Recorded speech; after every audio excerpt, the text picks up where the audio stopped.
This is the Blairing Out with Eric Blair show. We're on the tour bus of 4 Years Strong, and I'm here with Joe, Josh, and Jake. Bass. Synth. Drums. Nice.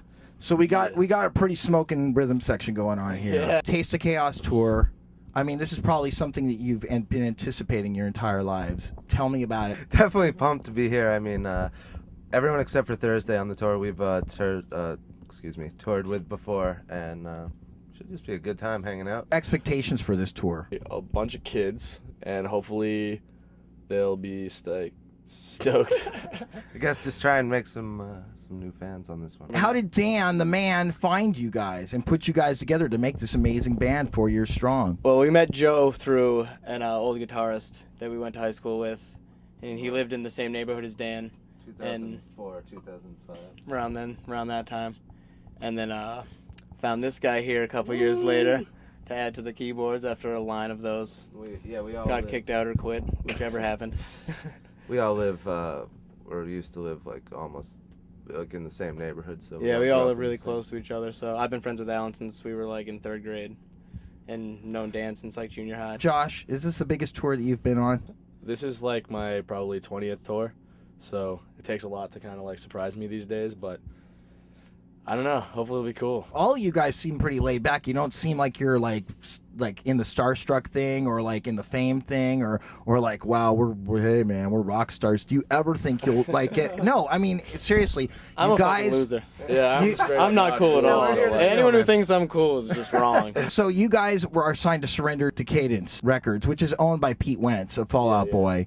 So I mean, how did that come about? The first label we signed with, I Surrender, they work pretty closely with Pete and Fall Out Boy and their whole group of dudes, and just sort of met them through that, and ended up playing a show with them in Buffalo, New York, for their DVD shoot. It was a real small show. It's 350 people with just us and Fall Out Boy, and got to know them a little bit from that, and kept in touch.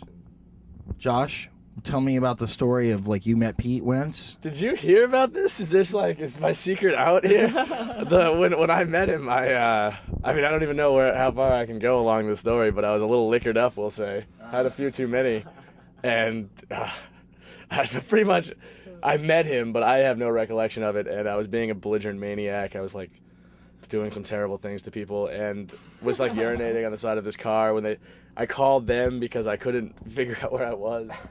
And I was just crawling on the street. They had to come find me. And so, yeah, I met him, but the impression probably wasn't so great. And right after that, he wants to sign you guys. Yeah, you guys are welcome.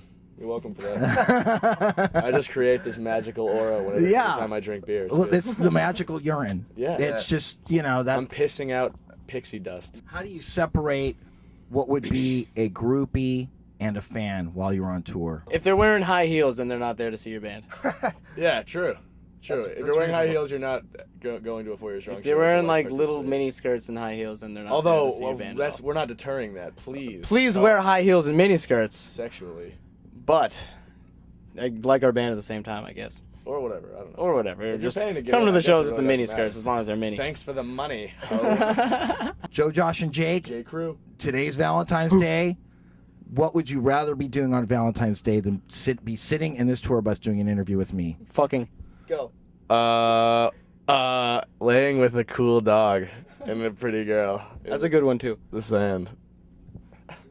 In the sand. Jesse, if you're watching, be at home. I gotta answer the question properly here. What is that? Give me a break, buddy. Oh my god. Wafting. Define emo. I'm not saying you guys are, but the thing is, the title exists out there. What is the umbrella? Where is? Yeah, okay, I hear you. I don't know. I guess I wouldn't put us under that category. Well, you know what though? Say pop punk. I saw this list of 30 shittiest bands right now that we were on, and the reason was, this is awesome too, by the way, because I love this band I'm about to say, but it was Taking Back Sunday and add metalcore breakdowns, and you have 4 Year Strong. And I would like to say to the kid, if he's ever watching this, are you serious? We don't sound like either of those things. Bum out. But I love Taking Back Sunday, so hell yeah. I wish. That'd be cool. Jake, do you have a definition of emo? Crying, Being a little bitch. I don't know. I feel like so many people have like so many different like definitions for it. Kyle like, Holmquist. anyone kind of has their own like view on it. I don't really know what to think of it. It's a dumb like label. And it's Titles been are around weird for too long. anyways. Yes. Could you live without your cell phone? I'll start off with you, Joe. I think I could live without my cell phone. I'm not into like technology. It's not really my thing. I mean, where's my phone? Take a look at this thing. Straight out of 1992, the Nextel. You like that? Dude. Blank white screen, fresh graphics. This thing is classy, but I think I could live without it. Josh. You know, I think we're probably all gonna have the same answer. I just got a phone again. I went like a year without having a cell phone.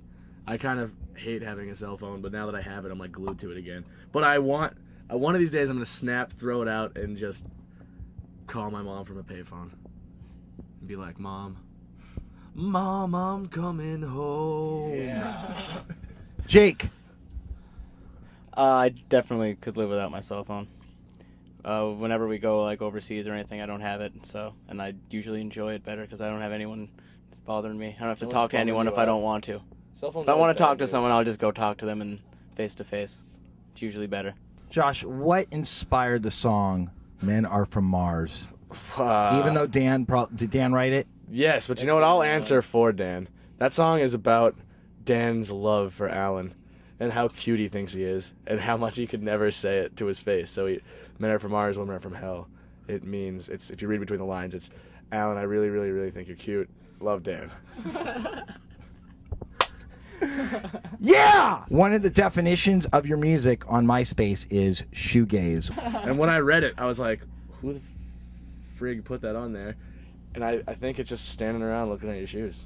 Like, that's like it's the kind of music you're going to stand around and be like, You're just gazing at maybe your shoes. shuffle like Snoopy. Pop Goes Punk. How'd you guys get involved with that? And why'd you pick the Cerebral song? To be honest, I don't even know how we ended up doing this. I mean, it's pretty sweet. Everything in our band, like I think the reason we're just like always sitting like this and being like, yeah, not like just stoked on things is just because we never plan anything. Nothing. I have no idea how anything happens because all of us are like, we should do this, ha ha ha ha, and then like a month later, I'm doing that, Somehow. wondering where the hell my life went, but getting stoked. Yeah, just doing it anyways.